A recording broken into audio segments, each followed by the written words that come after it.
Welcome to Fireside Giants. My name is Alex with my co-host here, Anthony Rivardo. Three keys to beating the Miami Dolphins this weekend. Of course, I'm sure Anthony's quite disappointed that Daniel Jones won't be playing, another week that we don't get to see what he can offer this team. We need more time to evaluate Daniel Jones as a quarterback. I've been talking to some people on social media, on Twitter, and kind of everyone has a similar perspective on this upcoming draft class. There's not a quarterback that really stands out that makes sense to draft that you can replace Daniel Jones with. I think, build the offensive line, build the defensive line or outside linebackers specifically, and hopefully, round out this team so you can inject a young quarterback like a Bryce Young or whoever might be in the future, or trading for somebody into an already established team that they can build off of and really, don't have to suffer. Because a young quarterback coming in here, if we're going to go and draft a young quarterback, replace Daniel Jones, just to be behind an offensive line that's replacing left guard, maybe center with Nick Gates, who knows? He had so many surgeries, who knows if he'll return. Right guard Will Hernandez's contract is up, and right tackle Nate Solder has a void year next year, so he's not on the team either. We have four positions on the offensive line and we have to replace and really upgrade. Where is that coming from? We have no money to spend, right? It's going to ultimately come from the draft, and hopefully Shane Lemieux makes a comeback and can play. We're not a great spot right now. Maybe we make a trade for a young guy, but we have Ben Bredesen still. I still don't really trust him because he hasn't really established himself, but maybe he takes a step forward in this scheme.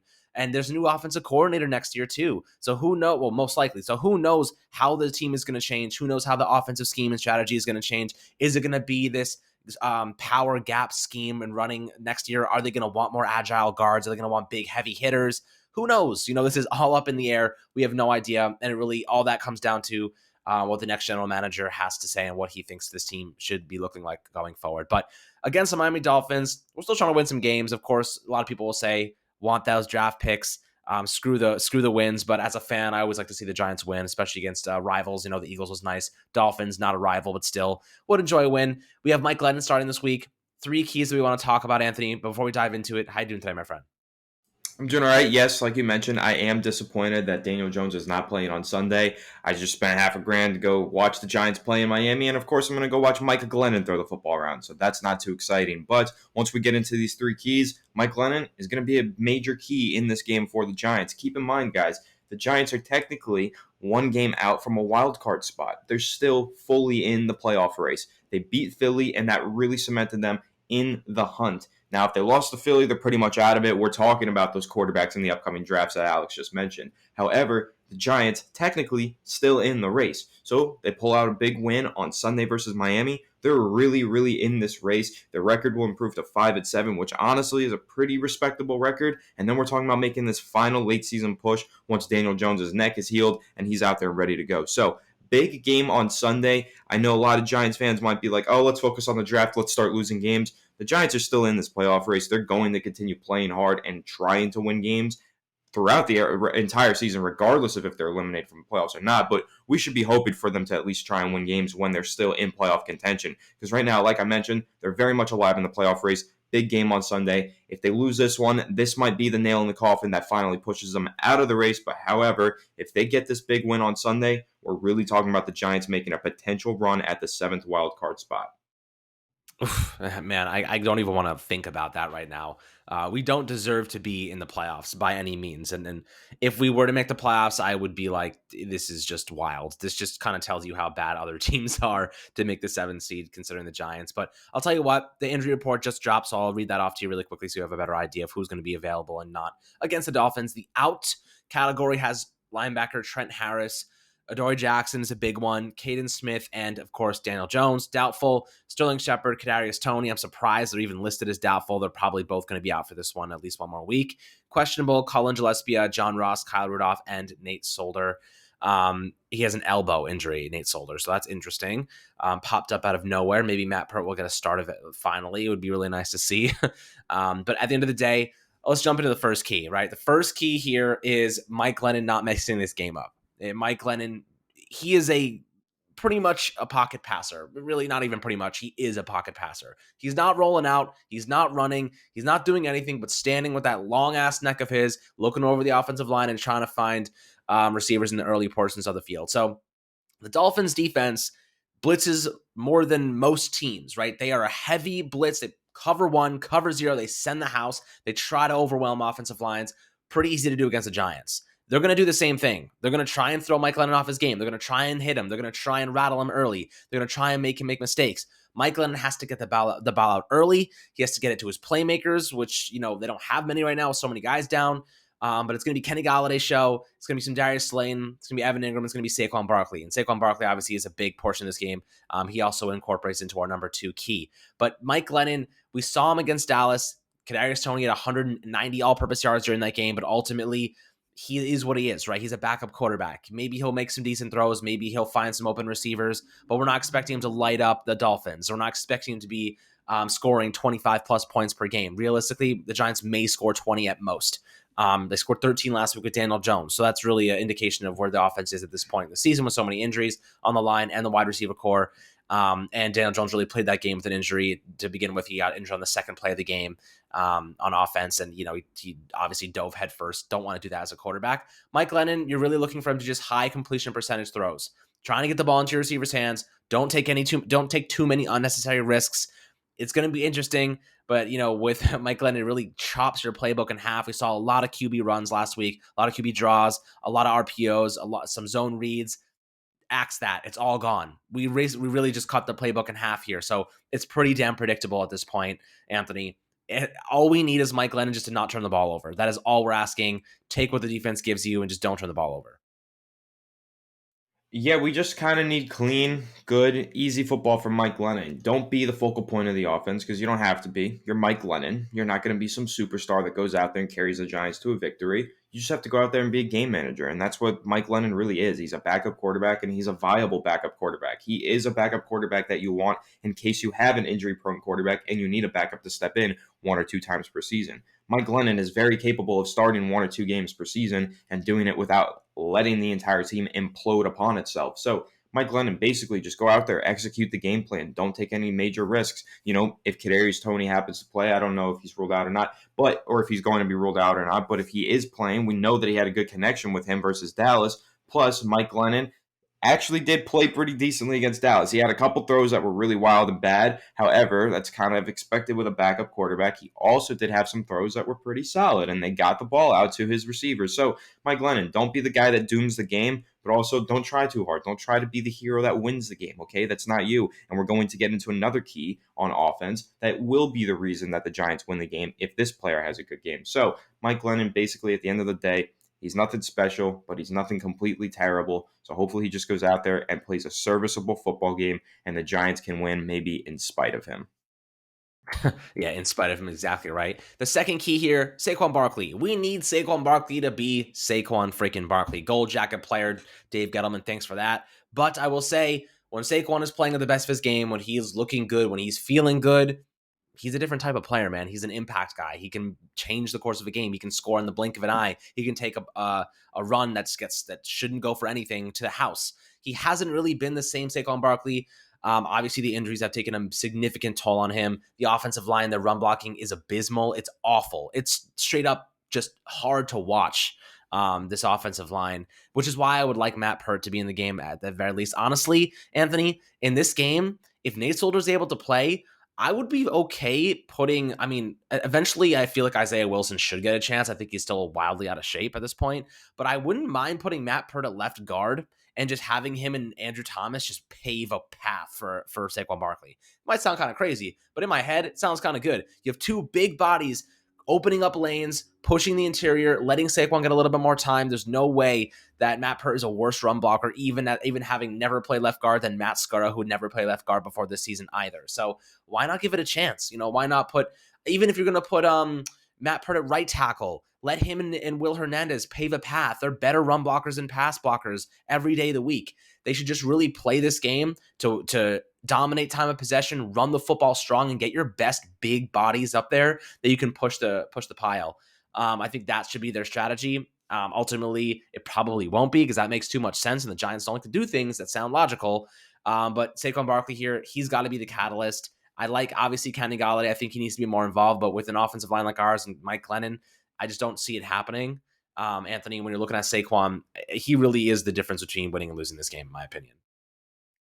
Yeah, in my opinion as well, because like we just mentioned with Mike Glennon, he's not going to be the reason that we win this game. So let's hopefully get the running game going and get Saquon Barkley to have a big game, and he can be the reason why we win. Saquon Barkley needs a big performance. He hasn't had one in how long? I mean, he's always injured, and even when he's playing, he's just not the same player that he was in his rookie season. I would really enjoy it if on Sunday he's able to bounce back and just have one of those vintage Saquon performances, right? We need that. We need to see Saquon have a big performance. I mean, at the end of the day, Saquon is fighting for a new contract. He's playing to earn a new contract. He has not earned that contract yet. He's going to have to do more to earn that contract. And when your quarterback is injured and your backup is playing, that's the time for Saquon Barkley to step up, take matters into his own hands, have a big game, and will the Giants to a victory. That goes a long way to him getting a contract for him personally. And that also goes a long way for the Giants having a competent football team, being able to run the ball successfully and having a playmaker running the football.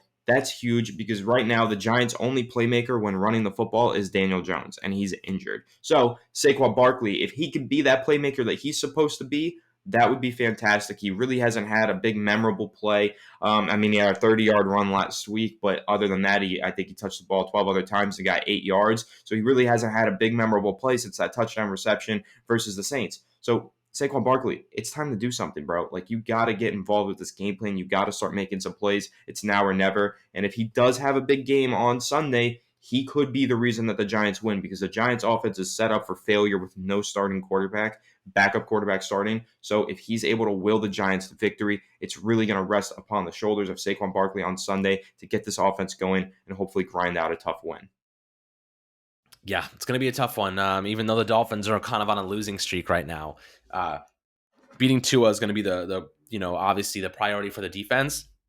Now, the Giants' defense has been playing tremendous football lately, despite some weaknesses at outside linebacker, despite some injuries, and not having Logan Ryan the past 2 weeks. That's been a big hit. But in this game, there are two catalysts for me on the defensive side, which is the third key, right? It is pressure on Tua Tagovailoa. If you put pressure on him, the only team that has a worse offensive line pass blocking than the Giants is Miami. The only team. Just think about that. There's a team worse at pass blocking than the Giants. I didn't know that was possible. I thought you could put a bunch of freaking little chairs, those little chairs used for what's it called? That musical game, musical chairs. You could put some of those chairs right in front of the offense, right in front of the quarterback, and it would be more effective than Nate Solder and his bum ass. So you're looking at Miami. Their offensive line is absolute dog crap. The Giants need to beat them up front in the trenches, need to beat them. They have to beat them. If they don't, it's a big indication that the pass rush for the Giants is bad, but also is going to be the difference between winning and losing this game on the defensive side, right? If you get after Tua, he will make mistakes. Treat this game like last week against Jalen Hurts.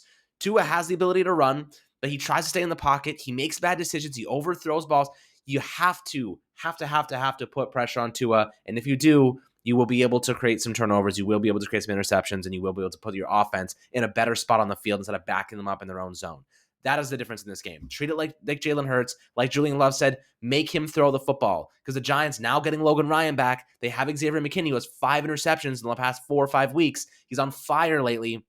He's coming off a week where he just had an interception, almost had another one. He had a tremendous game, highest graded safety in the league last week. This is your opportunity to bounce back, have a similar game plan, make Tua throw the football, and do that. But the thing is, if you're going to make Tua throw the football, you don't have Adoree Jackson, right? So you have Aaron Robinson, third-round rookie, made us a couple of nice plays last week. He also got jump balled a couple of times. He was in good position, just didn't finish well. I think that he's a good player. I think that he has a lot of potential. I want to see him. We're really probably going to see most of him against Jalen Waddle. And I think that's going to be a really tough matchup because Jalen Waddle's killing it this year. He's a great young rookie. He's quick. He's fast. He's agile. He makes players miss in the open field. His release off the line of scrimmage is deadly. Aaron Robinson, physical, press man coverage corner. I hope that they give him an opportunity to man guard him, try and keep up with him. It's going to be tough. But I imagine the Giants will play a similar soft zone, maybe play a little bit of man coverage on Jalen Waddle and really just keep things in front of them, rally to the football and try and limit teams from getting past them and hopefully force some bad throws downfield and, force Tua to make bad decisions, Anthony. But when you're looking on this defensive side, what do you think is the catalyst in this? I think it's the pass rush getting to Tua, and I think it's that matchup, Aaron Robinson on Jalen Waddle.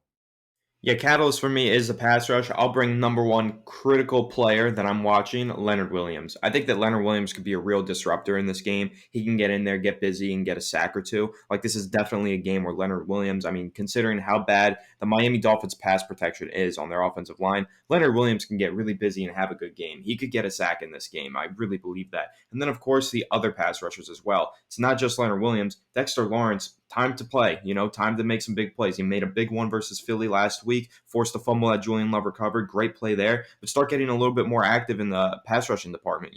Maybe Dexter Lawrence can also get a sack. And then, of course, Azeez Ojulari. I mean, he's a great young pass rusher, but he's very inconsistent.